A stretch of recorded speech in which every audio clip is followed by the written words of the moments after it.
Genesis chapter 34 verse 1 and 16.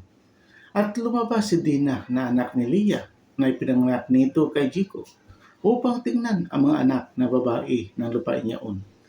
At siya'y nakita ni Sikim, anak ni Hamor na Hiveo, na prinsipe sa lupain.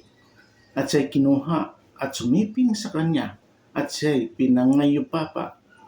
At inilakip niya ang kanyang kaluluwa kay Dina na anak ni Jacob at kanyang sininta ang dalaga.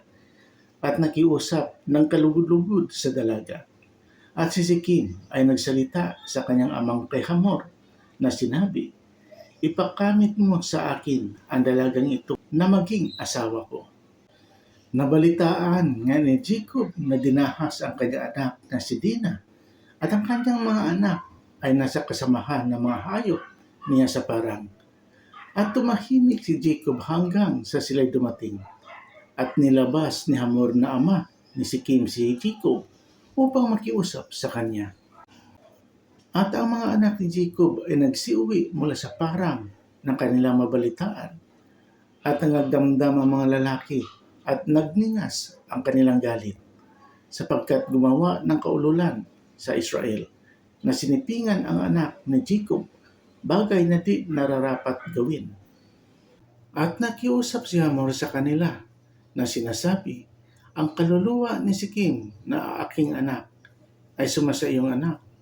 Ipinamamanhik ko sa inyo na ipagkaloob ninyo sa kanya na maging asawa niya at magsipag-asawa kayo sa amin. Ibigay ninyo sa amin ang inyong mga anak na babae at ibibigay namin sa inyo ang aming mga anak na babae. At tatahan kayong kasama namin at ang lupain ay sa harap ninyo.